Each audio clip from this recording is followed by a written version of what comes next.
and welcome to the BDE Best Department Ever's chat about taxes. Woo! Today, we're hoping to convince you that no service member or spouse should be paying state taxes. I'm Major Ceara Riggs. I'm a former bankruptcy civilian attorney and currently a professor of administrative and civil law at the Judge Advocate General's Legal Center and School, where I manage courses related to tax law and preparation. And I am joined by Major Kyle Burgamy, who's the current deputy SJA at Fort Rucker and previously served in my current position as the T. Jaglix Estate Planning Professor.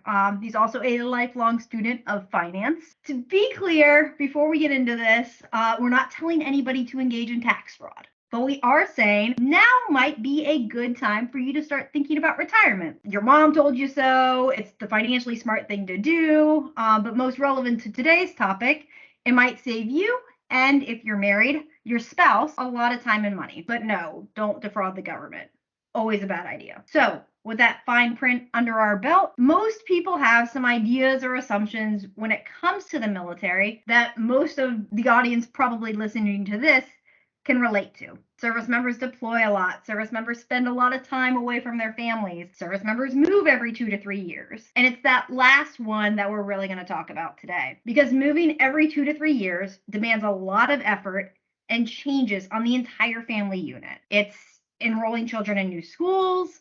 If you have a spouse that works, it's that spouse finding a new job every move, including any credentialing that might be necessary to even be employable in that state. And prior to 2009, spouses were required to change their residency every single move. Multiple tax forms, loss of benefits by filing separate, whole host of other complications, especially tax complications. But, Ceara, how are you today? Good. How are you doing, Kyle? I am doing great. Just living the dream. Nothing there better is a than but talking there. about taxes. Yeah, absolutely. But in 2009, Congress passed the Military Spouse Residency Relief Act, typically known as MISRA. Prior to MISRA, service members could maintain their residence when the military sent them to a new state, but spouses had to change their residency, which I think you were alluding to earlier.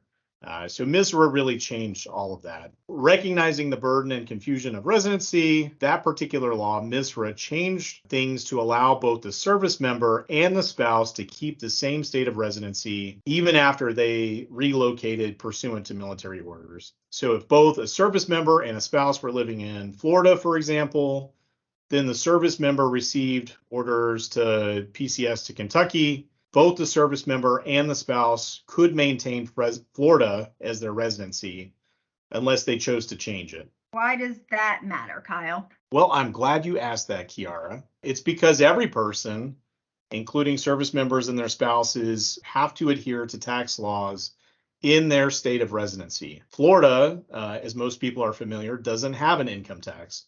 So, in that case, if both the service member and the spouse retain Florida as their state of residency, they are not paying Kentucky's 5% income tax rate. I'm just speculating. I don't know for a fact that it's 5%, but whatever it is. For a single income family making, I'll just make it easy on myself, $60,000 a year, that'd be $3,000, a year in savings. So to think about that in the inverse, if a military family was living in Kentucky and paying 5% state taxes under MISRA in 2009, when they moved to Florida, again, they could both at that point in time change their state of residency to Florida. Okay, I'm following so far. Okay, good. But MISRA back in 2009 what it didn't do is it did not allow service members and their spouses to just kind of willy-nilly choose a state residence in any state they wished. The residency had to be established first, and the move had to have been made pursuant to military orders. That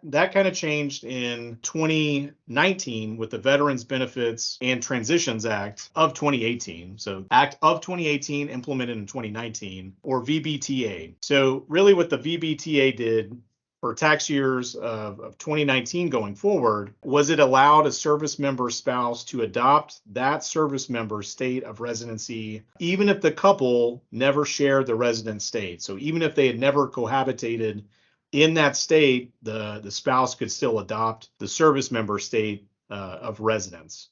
So even if they never had that physical presence under VBTA, the spouse could elect that when filing their tax return, no physical presence, no other connection to the state, as long as it was the service member that had that legal residence. And then all it took was for the service member to maintain legal residence, where we get into some legalese, with an intention of making the declared state their residence. So some of our listeners might ask, how does a service member declare such an intention?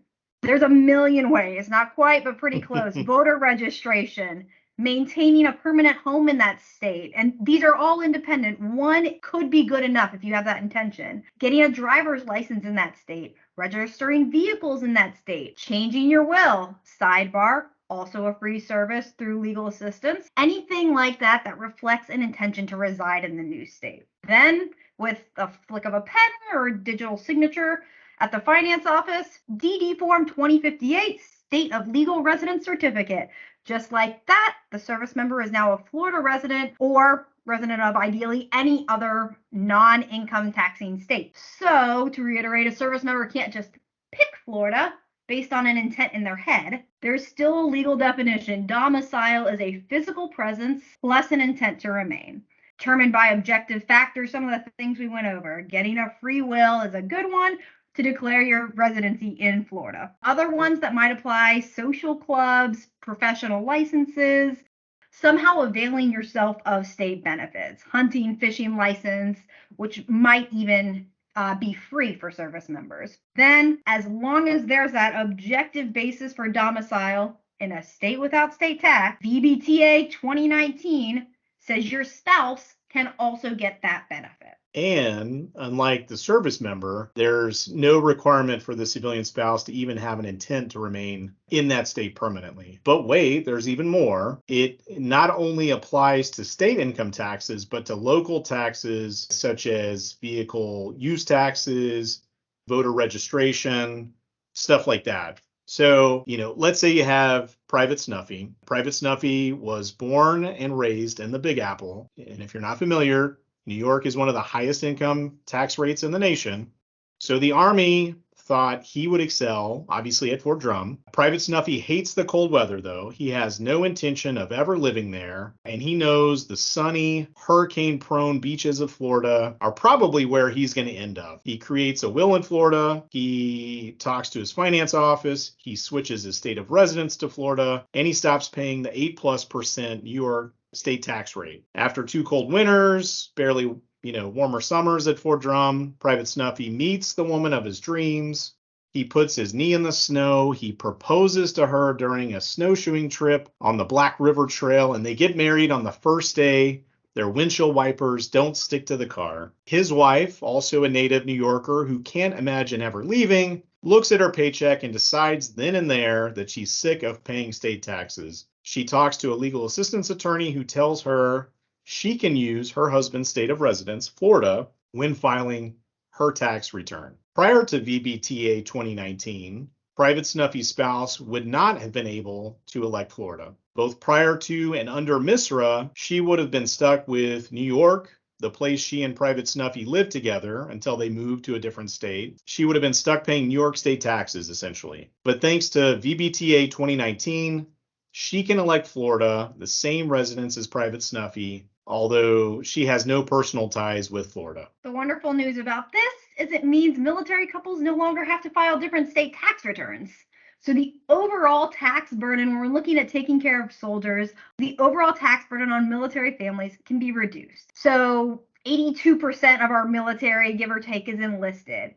E4 is making less than $30,000 per year for the entire household. This is going to put more money in their pockets. This is why we care. This is why we're doing this episode. There was an interesting study came out, I guess, a couple years ago now. That was 2023. But 2021, there was a military family lifestyle survey that found 3 things I thought were interesting to note, important to note for this podcast. One of the first things was that nearly 25% of the family respondents responding to that survey, their top concern was military quality of life, including the difficulties of relocating. One of the top contributors to financial stress was spouse unemployment or underemployment. And the third thing I noted from the survey was that relocation and PCS issues were one of the top 5 issues affecting military families. So it kept coming up. So for a lot of our judge advocates and lawyers listening, this information might not help them personally. They might already know this, but they need to know this in order to educate formations, if they're battalion or brigade judge advocates. For our legal assistance attorneys, they need to know it to help their clients, especially, another plug, given our relatively new statutory mission to provide tax advice. But it's also important to our commanders because it's a readiness thing. Yeah, I mean, playing devil's advocate, state taxes are important, right? State governments use taxpayer dollars to fund road maintenance, law enforcement, other public services. And if the state isn't getting that money through state income taxes, it typically collects it from other taxes, property taxes, sales taxes, etc. For example, Nevada doesn't have an individual income tax. It has a state sales tax rate of, if I remember correctly, 6.85%, making it number 7 on the list of states with the highest sales tax rates. So when you have to replace your refrigerator, hopefully you were saving money. You weren't paying in income taxes because sales taxes that make up that $1,000 refrigerator, 1080.